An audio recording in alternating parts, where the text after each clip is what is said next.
Quel rapport y a-t-il entre le temple de Dieu et les idoles? Car nous sommes le temple du Dieu vivant. Comme Dieu l'a dit, j'habiterai et je marcherai au milieu d'eux. Je serai leur Dieu et ils seront mon peuple. Acte 6,15. Il était dans le plan de Dieu pour Israël que la gloire les remplisse.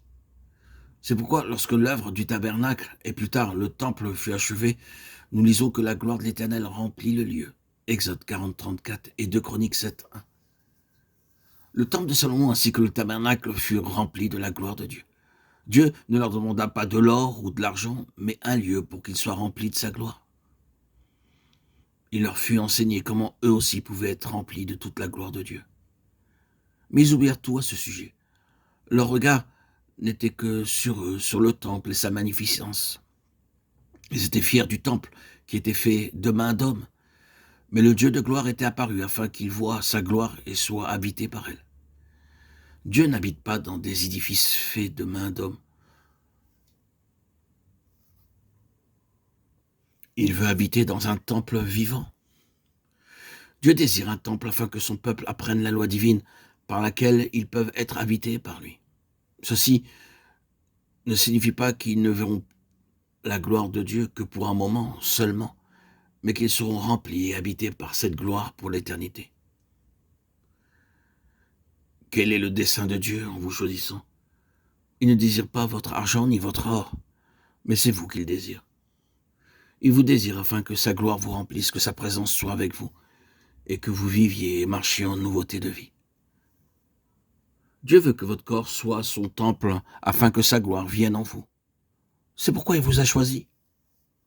Lorsque vous permettez au Dieu de gloire d'entrer dans votre cœur, comme dans son temple, vous connaissez alors la réalité d'être habité par le Dieu de gloire.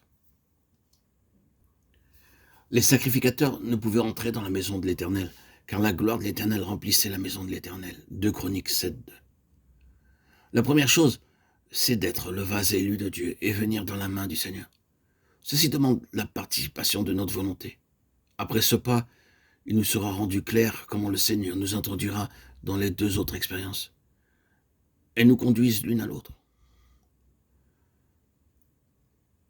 Il est écrit « Afin que je me réjouisse du bonheur de ton temple, de ton peuple. » Dans les versets 1 à 50, Étienne raconta l'histoire de la nation d'Israël pour démontrer le dessein de Dieu en choisissant cette nation. Nous pouvons diviser l'histoire en 7 types. Les 3 premiers sont représentés par Abraham, Isaac et Jacob. Puis nous passons au séjour en Égypte, puis le désert, Canaan et le temple divin construit par le roi Salomon. Étienne commença son récit avec Abraham pour le terminer avec Salomon. Il ne put pas aller plus loin à cause de la colère de ses accusateurs. Mais il avait dit tout ce qui était nécessaire. Étienne révéla le secret que Dieu avait préparé son peuple afin qu'il reçoive de lui une grande joie céleste. 2 Chroniques 7, 1, 3. Ce fut le jour le plus heureux pour eux en tant que peuple de Dieu, le point culminant de l'histoire de la nation.